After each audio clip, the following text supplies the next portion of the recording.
Hello, sisters. Lesbian Psychologies, Explorations and Challenges by the Boston Lesbian Psychologies Collective. Part 1, Identity. Essay 5, Invisibility, Fantasy, and Intimacy. Princess Charming is Not a Prince by Zevy with Sahli A. Cavallaro. This is the story of an odyssey, a story about lesbian invisibility, how lesbians can grow into, maintain, and attempt to undo this invisibility so that they may know themselves and love other women, so that the quest for the princess is reconciled, and intimacy with a real woman and a charmed relationship is attained. To explain the complexity of this process, we choose to combine psychological theory with the telling of one of our stories. Although the details of the story are about Zevy's life, the themes of invisibility and fantasy and the subsequent search for intimacy are common threads that run through the lives of women we both know and the lesbians with whom we work professionally. Childhood, the development of invisibility. In the 1940s, when I was growing up, gender role expectations for boys and girls were pretty strongly delineated. From the beginning, I behaved more like a boy. In nursery school, I was more active, aggressive, and defiant, played more roughly, and took more risks than my older sisters and the other girls. They were neater, cleaner, more reserved, and more easily upset, and I would not nap without my football. Although my behavior was indulged and approved at home, it was met with annoyance and censure in the nursery school. My sister, who was 2.5 years older, ran interference between the teachers and me, often translating my needs and deeds to them so that my life was manageable. When she left to go to kindergarten, I could not make myself understood and began at 2.5 to deceive my teachers and hide my real feelings. Because I already identified with many male characteristics and was often responded to as a boy, I developed what would become a lifelong problem. First, I was confronted with the struggle to force me into the behavior of a typical girl. Second, I responded to this struggle by communicating as if I were male with the behavior, mannerisms, cues, signals, and responses of the boys at school. For example, if someone said to me, quote, "Oh, what a pretty girl you are," end quote, and expected a positive response, I would turn away, look at the floor or ceiling, or appear angry. If I was forced to say quote unquote thank you, I managed to be as ungracious as possible. If, however, they complimented my strength, agility, or intelligence, I would smile. Finally, in my effort to achieve what I saw as the epitome of maleness,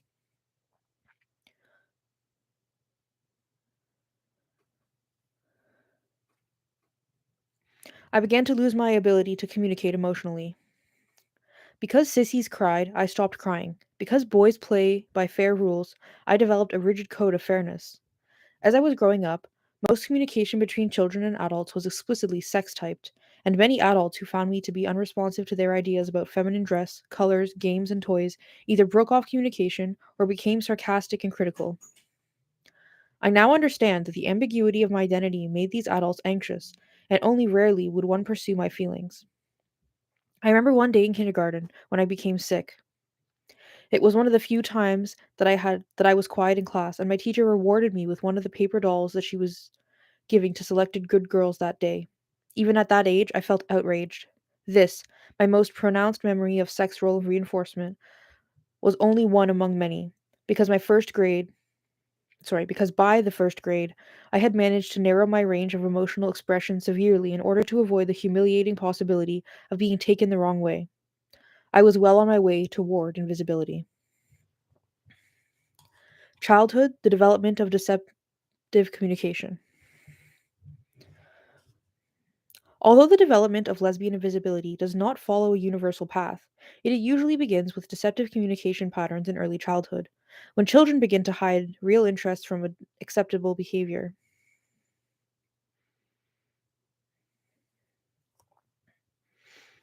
According to my experience and some of the research, lesbians often seem to identify more with masculine and androgynous traits than with feminine traits.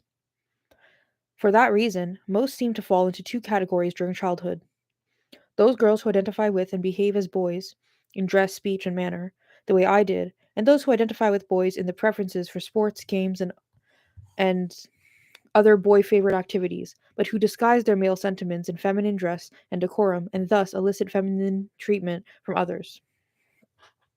For the most part, all of these lesbians know their gender identity. Acceptance of the sex role stereotypes seems totally intolerable for some lesbians, while others can accept some of these roles. Finally, there is a third category of lesbians who, as children, identify with and look like girls. The issue of being different does not emerge until sometime quite late in adulthood for these women.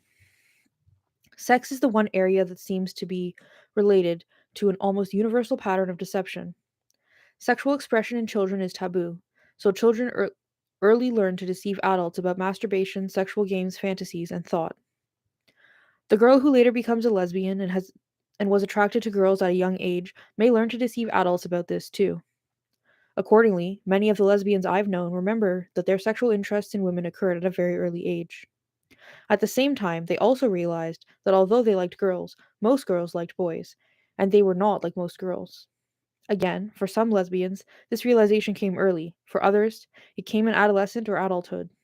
I, for example, realized that I was different in nursery school when I saw that I was more like boys than like girls. By the time I was 5, I was not only more aware of being different, but I also wanted to be different. My family had just moved into an Irish/Italian working class neighborhood. The Italian men and boys in that neighborhood seemed to epitomize all the characteristics of the kind of man I saw as powerful and did not find in the Jewish community in which I was born. In order to be as much like these Italian men as possible, I spoke like them, walked like them, wore high top sneakers, and went without a top. The gang I ran with treated me as one of the boys, and once again I was indulged at home and met with increasing scorn at school. Although I was intelligent, charming, and funny, I could not win over adults who found my incongruent behavior peculiar and threatening. Occasionally, therefore, I had to submit to the shame of wearing a party dress, a humiliating experience for an Italian boy who aspired to manhood.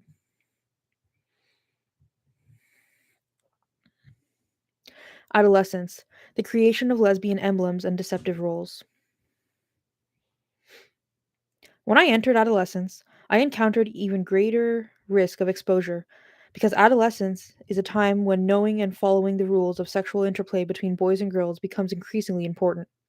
Such rules are based on a communication complex of linguistic, paralinguistic, and nonverbal behavior. When people want to be heard and seen as clearly as possible, they send messages over a tightly braided cable of their own and their partner's communicative intentions and modalities. What is said must be supported by a gaze pattern, voice features, body posture and movement, facial expression, turn taking behavior, and a synchronization of all of these with the partner's behavior. When partners are to be deceived or hidden from, one or several channels are used in contradiction. For example, a lie can be delivered successfully behind the screen of a warm, open face, or a lesbian sexual preference can be made ambiguous by a clutter of feminine dress and body gestures. My particular problem in adolescence was to disguise the Italian male I bred in in myself successfully enough so that I could hang out with the girls and not be detected as a fraud by the boys. Being seen as either a fraudulent male or a fraudulent female would have been devastating. Sex role invisibility was necessary in order to avoid isolation. I achieved this invisibility in two ways. First, I wore feminine camouflage: makeup, seamed stockings, starched crinolines, and endless curlers. I took on feminine habits. I spoke in deliberate tones and flirted with boys. This created problems for my Italian male persona, who, although now underground, always felt as though he was in drag.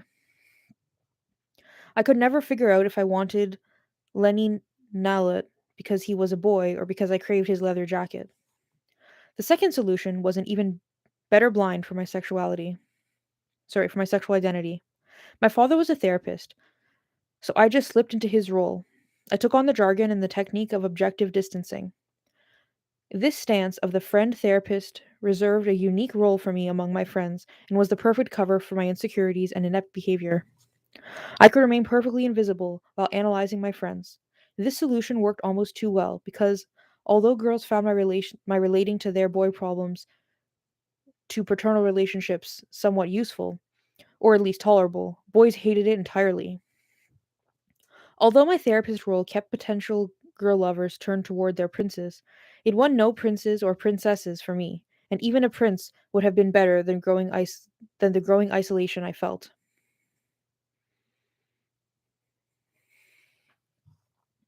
At 17, I found my first princess. She wore Fred Braun walking boots and was a woodsy, backpacking woman fearless of being seen as masculine. She was the seducer, and we were at camp, so I labeled the experience a phase and fell totally romantically in love. To this day, I cannot remember what we actually said to each other. I can only remember events and sensations. The romance lasted 15 months, and then the reality of lesbian relationship drove me back to dating men. Like all of us who grew up in the 50s and 60s, I had received the American dream as gospel. In our minds, the fantasies were reality. One day a prince would come and take care of me, and even if I didn't want a prince, I still wanted to be taken care of. A princess is not a prince, not the kind I had seen in my storybooks and later in the movies, nor the kind my parents had in mind for me. Wasn't it my birthright as a middle class Jewish girl to be saved by a real prince, one who cares about me forever? Sure, if I lived by the rules for being a princess. Although I didn't want to be a princess, I wanted to be an Italian man who could claim a princess. I still held on to a now modified fantasy. Perhaps a princess would save me. And there I was again, the Italian man in love with women, yet dating men and looking for a prince. This was a very confusing situation.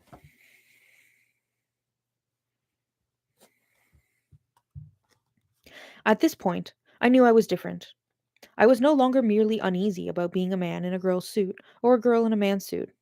Now I knew what the source of my difference was. I was a lesbian, sexually attracted to women. Now, the deceptive communication that I had practiced since childhood took on a frightening new twist. I could either avoid women entirely or assume very sophisticated communication strategies. Such strategies involved my providing cues and signals that would achieve three ends simultaneously. First, I wanted the occasional woman who would be a possible sexual liaison to know I was interested. But second, my communication would have to be ambiguous enough to provide an out in case the woman was not interested. And third, I had to play the heterosexual game with no intention of winning. That is, I had to play the game without really playing, to appear genuine and interested in men, for whom they appeared to be, perhaps colleagues and friends, but also potential mates, while still seemingly unavailable for sexual liaisons with men who asked. And I needed to look disinterested in women for whom they appeared to be. Sorry. Yeah. Successful job interviews, as well as other public presentations, depended on my ability to balance appropriate sexual behavior against no nonsense competence. This is a very difficult game for the heterosexual woman to play, but it is an even more difficult game for lesbians, who must play the game as well enough so that everyone remains comfortable, but not so well that the princess charming, should she happen by, would not recognize a potential love through the heterosexual disguise.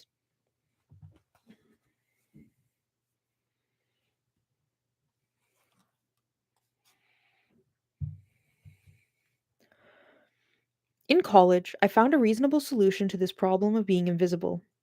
I was determined to attract the attention of a woman whom I had long suspected as a lesbian.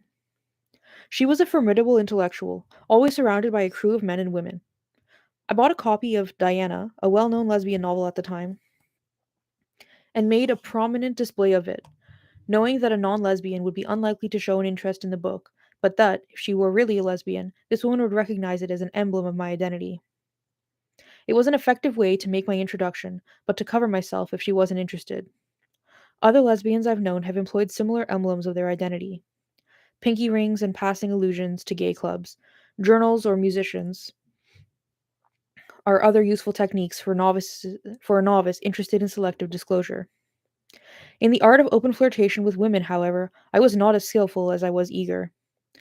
My indifferent flirtations with men were suddenly transformed into focused and directed goals with women. But when I decided at 22 to pursue a woman actively, I faced the old sex game. Although the sex had changed, the rules were the same. I was attracted to boyish women, but could not sustain the femme role past flirtation. As a butch, I endured burned fingers while lighting cigarettes, bruises on my face while holding doors, and crushed toes while dancing. I discovered that having straddled both male and female roles in order to avoid growing up in either left me with knowledge about neither. I could not act truly female nor truly male. What I had learned very well was how to be invisible, and I couldn't emerge from this state to make an appearance, even to myself, not to speak of those princesses by whom I so desperately wanted to be seen.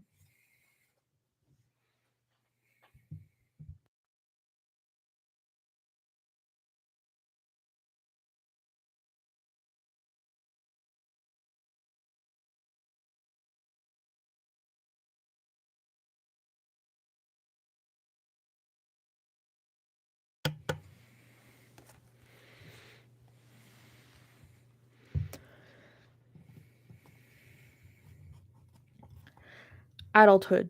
Visibility and communication.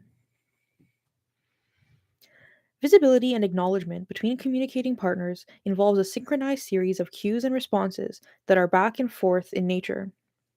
Clear communication depends upon intrapersonal as well as interpersonal synchrony among the various communicative channels linguistic, paralinguistic, and nonverbal. Again, a speaker is interested in deceiving while still holding their partner in communication.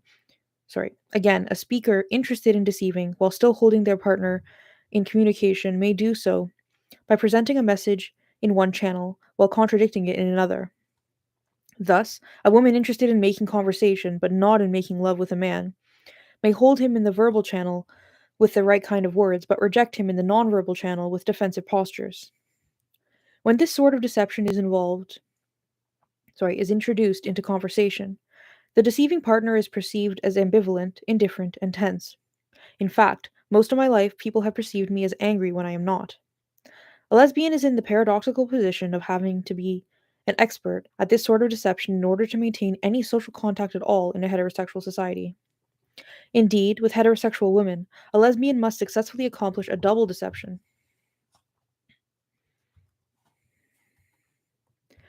If she is totally honest in expressing her feelings towards women, in seeing them as potential sexual partners, she may be correctly read and rejected.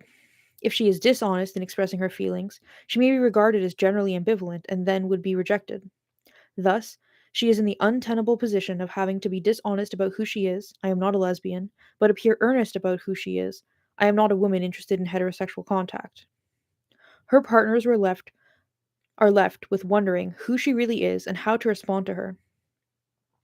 Lesbians who develop this stance of invisibility, of being an unreal heterosexual woman by imitating the quote unquote correct norms for female heterosexual behavior, end up experiencing themselves and being experienced as a hollow copy intended to not be understood, not believed, and not taken as valid. As I did, many lesbians made and remake this copy in everyday interactions in order to shield themselves from discovery. Unfortunately, because much of the lesbian's process of making herself into a hollow copy is unconscious, she frequently cannot cease doing it when with a real potential sexual partner, another lesbian. For example, in conversations, many lesbians eliminate gender specific pronouns such as she and her, substituting neutral placements such as person, they, and someone. Thus, an androgynous description of an evening with a lesbian woman who gave a party for her lover would be, well, there was a party in Brooklyn, which a friend was giving for someone who they knew from the place they work, or a perfectly opaque explanation to colleagues of her office of why a lesbian is distracting and distressed at work because her lover walked out on her might go.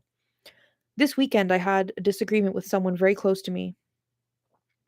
Sometimes lesbians describe their attraction to women, even to other lesbians, by saying, "She's interesting. I like her energy."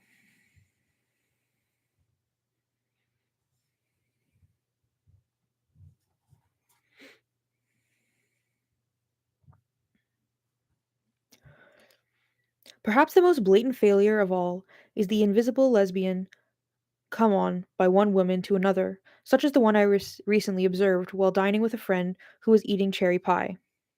An approaching lesbian, having failed to catch my friend with a prolonged, undisguised stare, said to her, quote, "Nice pie you've got there. You know, I like blueberry pie too. It's better hot." End quote. It's not easy to extend pie conversations unless you both agree it's a metaphor. Metaphorical communication is a highly sophisticated but risky method used by both lesbians and heterosexuals to conduct flirtations.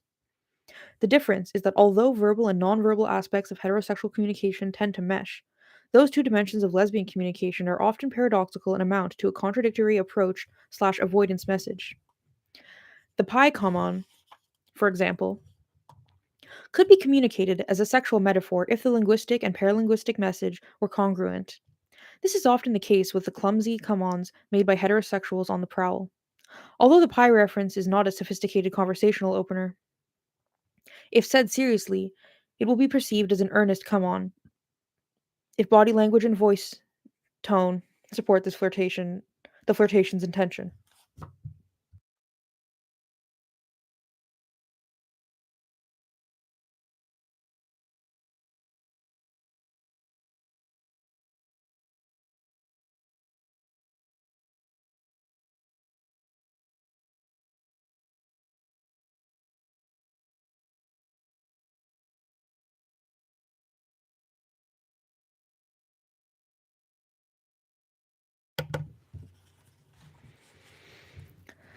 Lesbians' attempts to hide their sexual identity frequently result in overkill. They succeed in hiding most of their intentions from other people. Because identity, goals, needs, and perceptions depend upon feedback from the world about a person, lesbians effectively isolate themselves by not becoming visible. As a consequence, many lesbians become confused about who they are and frequently seek therapy in an attempt to gain clarity. Too often, the confused person a lesbian presents, the interaction strategies she has learned, and the inability to communicate directly are perceived as, as symptomatic of a more severe psychological disorder.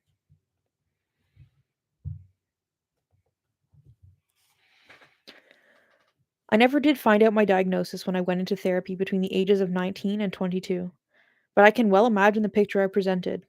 I did, however, learn something more about the invisibility when I was in a predominantly heterosexual therapy group somewhat later.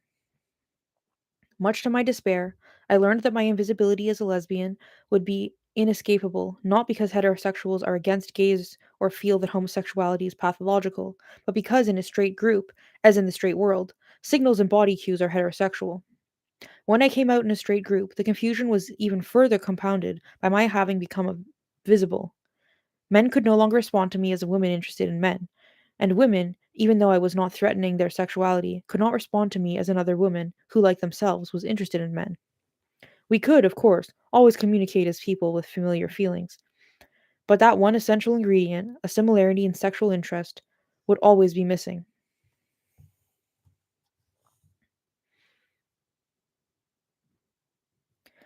Relationships, fantasy, and intimacy. What is the likelihood that two women coming from a lifetime of invisibility will succeed in becoming visible to one another? The difficulties are astronomical. First, both women are experts in deceptive communication. As a result, chances are that they have never really communicated on a daily basis about their feelings, thoughts, and ideas. Even if they do succeed in identifying one another as lesbians, they may not succeed in communicating their emotions and wants. Second, each will meet the other with the same confusing, preconscious fantasy life. Am I the prince and she the princess? Does she save me or I her? Maybe we are both princes or princesses. Maybe I should look elsewhere. After my initial lesbian encounter at 17, these problems proved to be of increasing importance during the quick succession of my next four relationships. With each relationship, I became more aware that I did not know how to communicate with other lesbians, nor did they with me. I did, however, learn from each person in relationship by accumulating social skills, subculture language, and greater competence in quote unquote the lifestyle bars, dances, parties, and friends. I found out that I never wanted to be a wife, nor a husband for that matter. Only after the fourth attempt did I begin to develop systematically a strategy for actually meeting someone with whom I was compatible. But even before acknowledging that I needed such a strategy, I had to let go of any fantasy that a royal love would fall from the sky, and I had to accept the fact that I would have to screen women and start with the aspiring candidates, not the princess elect. The work side of relationships had thus begun.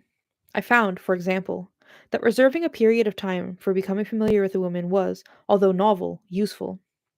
Then, if we survived that period, usually 6 months for me, we might begin the hard labor of becoming intimate. Intimacy involves the ability to disclose the essential, most inward parts of oneself to another person and have them equally disclose themselves. The potential for intimacy usually is acquired during childhood, if it goes well, and experienced in relationships throughout the course of growing up. If intimate aspects of oneself are withdrawn early in life through deceptive patterns of communication, then intimate relationships cannot be developed until the layers of invisibility are peeled away and the essential person emerges.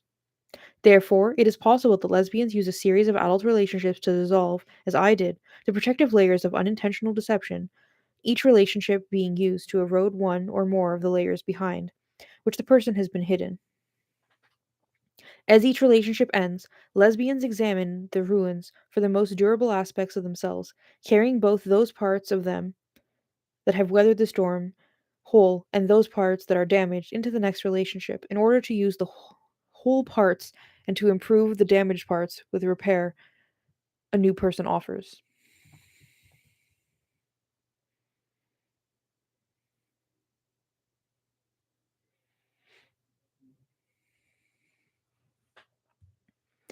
Like most individuals, coming into gay life from a life of deception and hiding, I believe that I would have what the straight world provides single and married heterosexuals: security, intimacy, love, affection, and friendship. Because there was no models for lesbian relationships other than other than those following a heterosexual model, I too came to believe that this was the way to have a relationship. Lesbians constantly reinvent the wheel because there is no marriage contract recognized by any community, no common medium through which they can impart wisdom to future generations of lesbians as parents do with children. Because the heterosexual relationship does not offer a prototype that can be used to guide women interested in developing a primary relationship together, I believe that each lesbian couple must arrive at their own unique solution.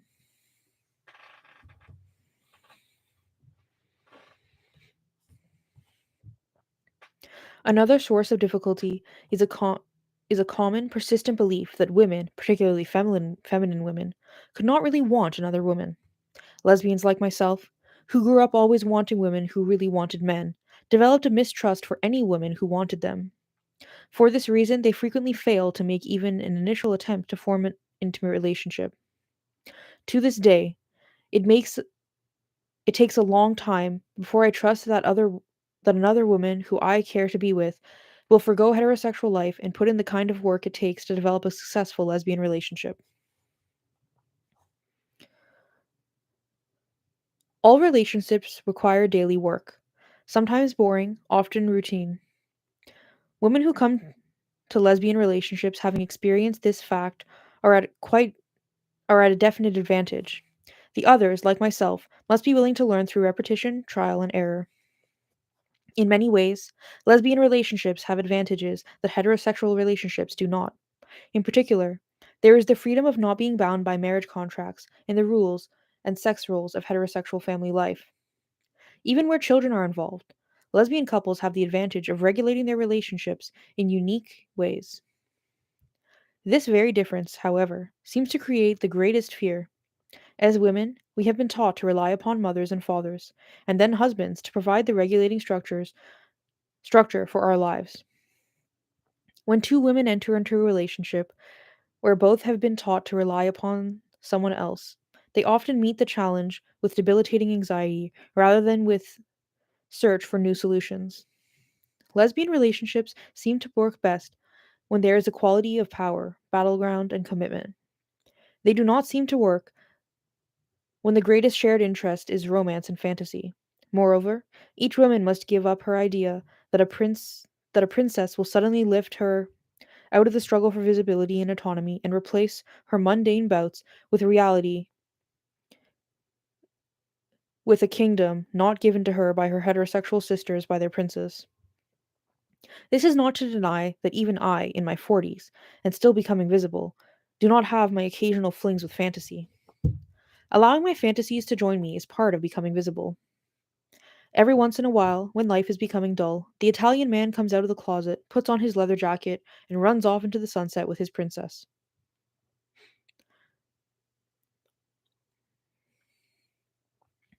Clinical implications. The recent changes in the diagnoses of homosexuality as a pathological condition have brought about a lessening in the stigmatization of lesbians as sick. Many enlightened therapists begin to see past a past a sexual diagnosis and become interested in helping lesbian clients achieve satisfaction within their chosen lifestyle. The difficulty lies in the facts that the understanding has not gone deep enough, and lesbians frequently seek out lesbian therapists after failures with non lesbian therapists because they were unable to make themselves understood and did not have the tools to communicate their feelings. The path to invisibility and deception produces the following traits: incongruent body language, cues, and signals, trouble establishing intimacy, a tremendous anxiety, woodenness, rigidity, or anger about revealing secrets about lesbian identity. Based on these traits, lesbians are often misdiagnosed as narcissistic or borderline personalities. Some have been misdiagnosed as schizophrenic. This is not to say that there are no lesbians who fit these conditions and whose sexual preference is unrelated to a more profound early difficulty. The importance of understanding the process of growing up as a lesbian in a heterosexual society is that the therapeutic relationship will, of course, reflect that process. Sexual transference will not be heterosexual and therefore will likely carry more anxiety for both the therapist and client, along with the client's possible incongruent patterns of behavior and communication. The therapeutic relationship is often one of many relationships that a lesbian will use to uncover the various layers of invisibility. Some lesbians feel that they can only accomplish this goal when the therapist shares their experience and reveals her lesbian identity. It is essential that the therapist understand the difficult process of developing a lesbian identity and cope with the differences and possible anxiety of a non heterosexual transference.